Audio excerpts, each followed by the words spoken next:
Hello agents, and welcome back. Today's video is a cousin of the not really talked about by other content creators series. It has to do with the differences and changes the game has underwent and why some long-used terminology may be a bit confusing. Now, as I mentioned in the previous video, Ubisoft has somehow deemed me worthy of the Content Creators Program, and part of that agreement has to do with some plugs at the beginning of my videos. So here they are. I have partnered with Ubisoft to produce this content. Thanks to Ubisoft for providing me with access to this. Okay, that was easy enough. I have to do that for a little while, so bear with me. Okay, on to the real reason you're here. Let's do it. This video is based off a discussion I've had with a few clan members. For some, the game has changed so much they barely recognize some of the locations when the DLC launched. Others said the game has indeed changed, but you can look back and then you could see its progression, but it's still the same. It was a very interesting conversation. It had me think it would be a good time to cover said changes while the DLC is still fresh. Okay, so you picked up the Division 2 because it was on sale on the cheap. Or maybe you're jumping back in now that the Battle for Brooklyn DLC is live. First of all, welcome. But let me be honest with you new players. This isn't a casual stroll through a looter shooter. This is a game that demands you figure out how it works. It requires you to pay attention. And if you're coming back after a long hiatus today, well, you're playing a very different game than you did in the First Division and post Warlords of New York. The Division 2 used to start you in Washington, D.C. and slowly build toward endgame systems. But now, with the recent updates and the DLC going live, you're faced with some options. When the game launched almost 7 years ago, you started from 0, worked your way up to 30, and boom, you were done.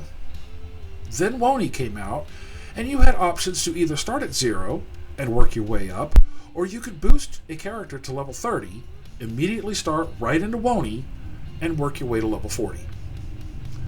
Boosting to 30 and completing the WONI campaign then unlocked Countdown, Summit, being able to fly back to Washington, D.C., etc. Now, since the DLC is launched, you could boost to 40 and jump right into all the content that's available. The Battle for Brooklyn expansions adds new zones, new bosses, and a new narrative fork that feels like it should be tackled after you've gotten your bearings. But it's easy to get pulled in early. And if you're not careful, you'll hit a wall and wonder what went wrong. So, some of the major changes since Warlords of New York released are as follows. The level cap increased and infinite progression. The expansion raised the level from 30 to 40, and a lot of us were not happy about that. And it introduced a new endgame progression system. Now, post-level 40, players unlocked SHD levels, an infinite progression system that allows for continuous character enhancement beyond the traditional level cap. Basically, your watch points and your scavenging points. Then there was Gear 2.0 Overhaul. This was a comprehensive revamp of the gear system, streamlined stats and attributes, making gear more intuitive. I say that with a grain of salt. It's not going to be very intuitive to a new player. That comes with time. This overhaul introduced quote-unquote god roll items, but that was specifically with certain named items, and only one main attribute was god rolled, and this allowed players to hunt for gear with optimal stats, and revamped calibration and optimization systems for a better gear management. There was new skills and specializations. Defeating rogue agents in the expansion unlocked new skills, such as the decoy hologram and the sticky bomb launcher. These additions provided fresh tactical options and diversity gameplay strategies. Then there was the introduction to seasons and manhunts. Post-WONI, the game adopted a seasonal model, introducing narrative-driven manhunts and time-limited activities. Each season offered new targets, challenges, and rewards, keeping the endgame content dynamic and engaging, and I can still see speedruns in my sleep. It expanded the New York map and fog of war mechanic. The expansion, it reintroduced players to a transformed lower Manhattan, divided into 4 new zones. A fog of war mechanic was implemented, requiring players to explore and uncover the map, enhancing the sense of discovery. It also brought enhanced Dark Zone experiences. The Dark Zones were revamped to offer a more challenging and rewarding PvP experience, allegedly. Changes include adjusted loot mechanics and a return to a more intense, risk-driven dynamic, reminiscent of the original game. And the narrative-focused and character developments. The expansion provided a deeper narrative experience focusing on the pursuit of rogue agent Aaron Keener. It explored complex character motivations and introduced morally ambiguous scenarios, enriching the game's storytelling.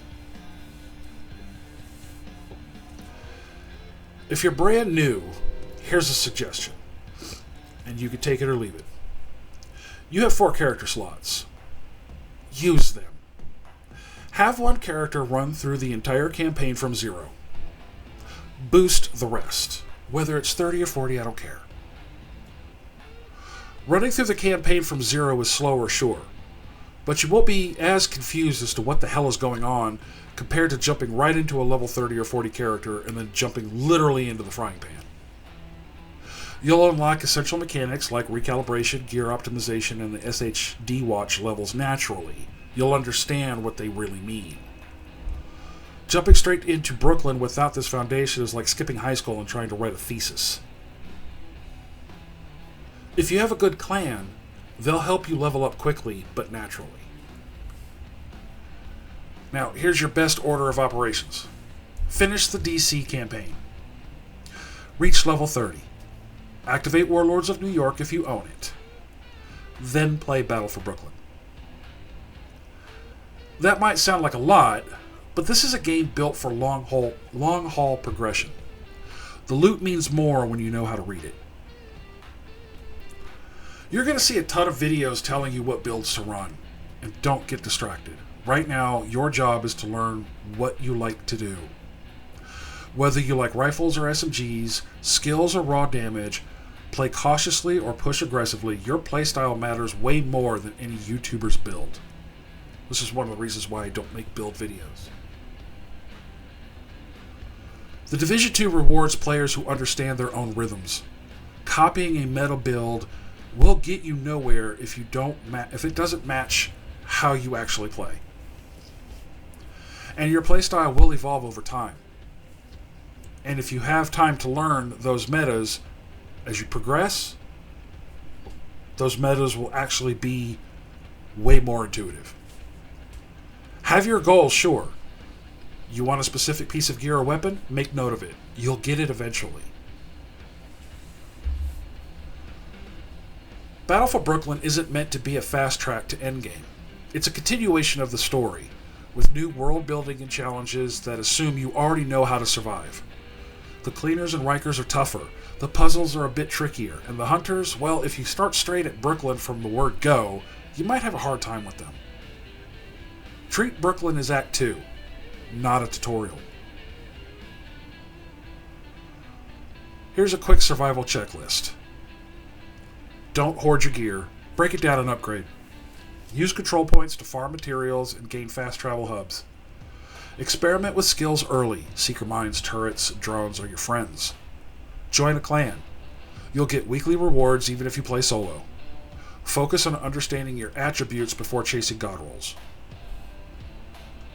This is a smart looter shooter. It rewards the patient, punishes the careless, and gets better the more you understand it.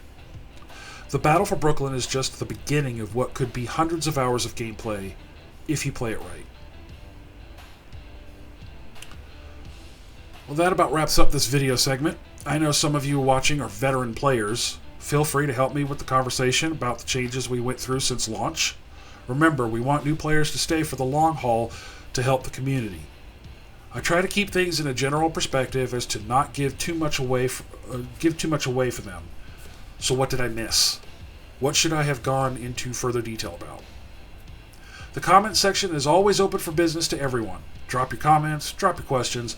I do try to answer or reply to all of them, as I'm small enough to do so for the time being, so get them out there. If you found this video informative, please like, share, and subscribe to the channel. We're growing, and all because of you. Hit the notification bell. I post regularly on Mondays, Tuesdays, and Fridays, and a track of the week on Thursdays for shits and giggles. X and Discord details listed in the channel tab. As always, thank you so very much for watching, and until the next time, this is Hannibal, signing off.